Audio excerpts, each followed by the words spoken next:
Welcome to the Cinematologists podcast. I'm Neil Fox, and joining me, I'm delighted to say, for the final 2 times this calendar year is Dario Linares. Hello, Dario. How are you doing? I'm good, Neil. I'm recovering really from the last week. I've just moved house, and obviously moving house at any time of the year is fraught with emotional and logistical problems. But the week before Christmas is not a time to do it at all. I don't recommend it at all. And we didn't have any options in that sense. But yeah, it's been hard work. And you know what it's like? It's like, I don't know if you've seen that film, The Money Pit. Do you remember that from back in the day? With the Money Pit, with Tom Hanks and Shelley Long. Yeah. And it's not kind of been on that level, but when you go into it, and you had it with your place where it's like, there's things that pop up and you just like, oh Christ, I'm going to have to pay for that. Oh Christ, I'm going to have to pay for that. And for example, one of the things that we didn't realize we had underfloor heating, but it doesn't work. And every time you turn it on, it trips out all the electrics. So we were like, we got this electrician in. He says, oh, just don't turn that on. All right. Oh, okay. Right. Fine. So if you want to get it fixed, it's fine, but we have to pull the floorboards up and get it fixed and all that. So, okay, we'll leave that for now. But yeah, so I'm hoping that I'm going to be able to formulate enough coherent sentences and thoughts on 10 films, which obviously we're going to cover in the next couple of hours. But yeah, looking forward to doing it. Really excited to go through this list. Obviously, we've gone back to the full top 10. Thanks to our Patreons for listening to this one, because this is exclusive to you. 6 to 10 is what we're going to cover in the next hour. So I'm really looking forward to it, Neil. How are you? I am similarly frazzled. End of term. Yeah. Trying to get away. We're heading off to North Wales for Christmas, which would be lovely.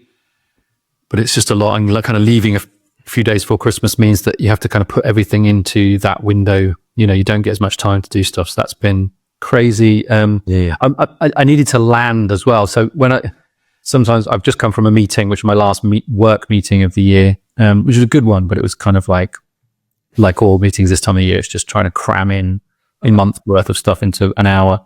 And when I do therapy, sometimes I arrive at my therapist says, you need to land. And I'm like, yeah, I do. Just kind of like, so we just spend a few minutes so that's what I need is just like, so this is nice. This is just like chit chat, get the brain calm, but also ready, ready to go. Because otherwise, it would just be and I've had a lot of coffee because I'm really tired. Right.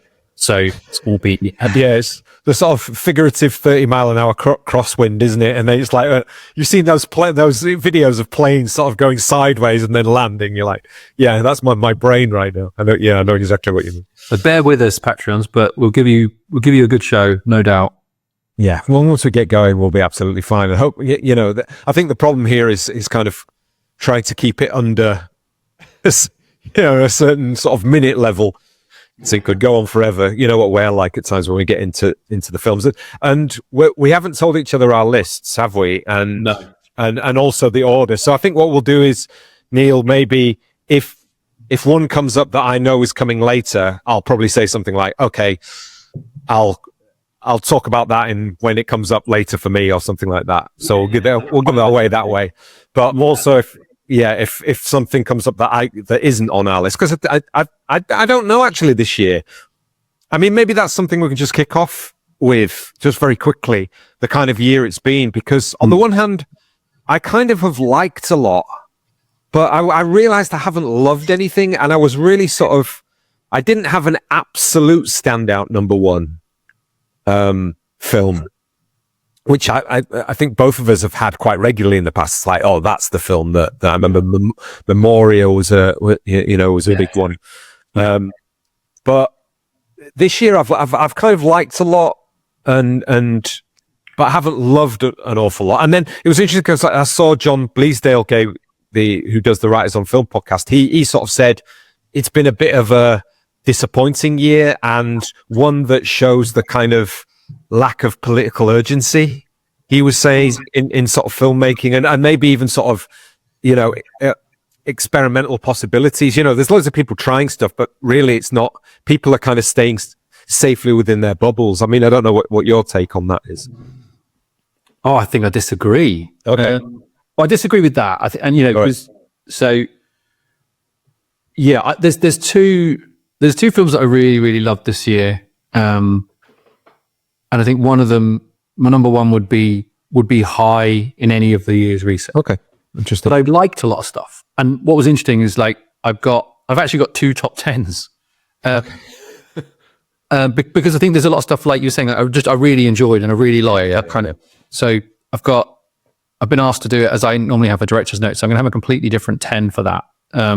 This is my probably, you know, the films I like the most, but there was loads I really enjoyed and found really interesting. I think that's also part of that is, you know, there's a couple of films that were out this year that I saw last year that I haven't included.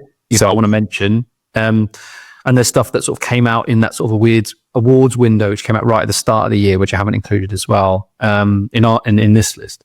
You know, something like The Holdovers, you know, which came out sort of right at the, which I loved as a, you know, I thought it was a really lovely made film.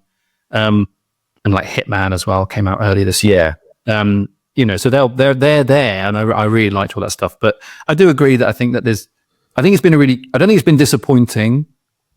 I think there's been fewer real sort of standouts for me. And some filmmakers who'd made work, who's, you know, are looking at my list now as one filmmaker in particular whose work I really like, and I really enjoyed this film, but I was surprised I didn't love it as much as I have their other work. The political urgency, I just looked down, I thought, I can see a couple on there where I think there is a real kind of engagement with that in really interesting ways.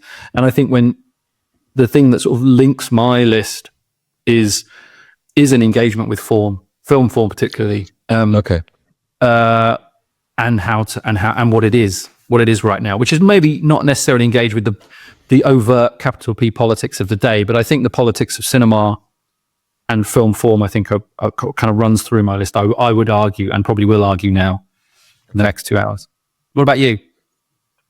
Yeah, that's interesting that you say there that your kind of the coherence of your list is around film form, because mine is very much about films that worked in the auditorium, that were cinematic experiences, that were things that had a kind of, that reminded me that you are watching with your whole body. And this goes back to the talk I had with Vivian Sobchak, obviously, which has sort of influenced a lot of the stuff that I've kind of felt about cinema this year. And I think it's not just the idea of the kind of the embodied experience, but it's that sense of the body of the film, again, to use that sort of contentious phrase, and that sense that there's an affective or a haptic experience that's going on, and those things that sort of hit me on that kind of material level or physical level in many ways. I mean, not all of the films, but a lot of them. And some of them are to do with the films themselves and the experience of watching. So what is the sound doing?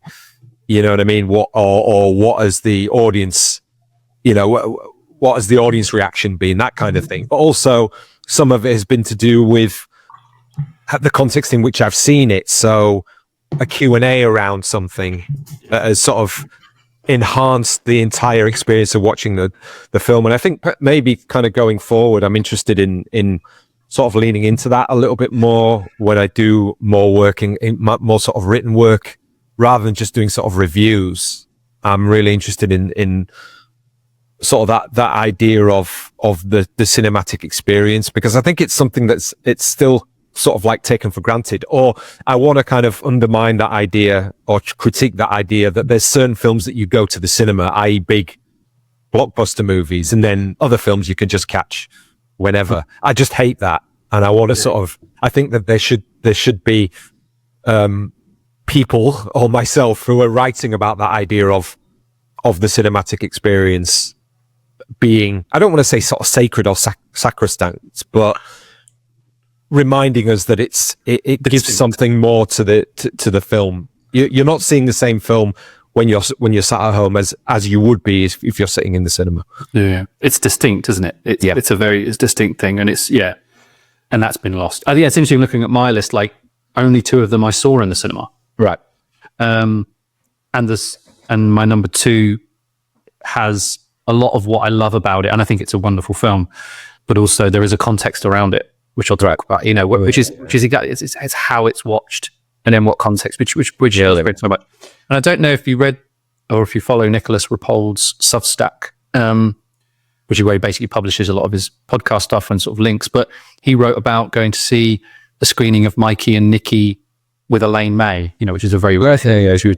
But just he was writing about that very thing about, I want to write about the experience of being in the room with this person and the Q&A and the conversation. All of that context coming in, which I love. So I'm excited that you're going to focus more on that, you know. And arguably, I mean, a couple of the most, you know, the best cinematic experiences I had this year, which is kind of the same, is in an auditorium, but not necessarily with a new film, which is always interesting as well. Like, you know, seeing a print of Walker in New York on 35mm was amazing, you know, and something I keep thinking about a lot, just being in the room with the people and seeing it in that way. So cool. Well, I am curious to hear about those experiences for you. Sure. Yeah, and there's already one up on my Substack, the one where I did the art of the Q&A. And well, I won't say any more on that because, you know, it does lead into something I want to talk about in the lists. So Cool. Who wants to go first?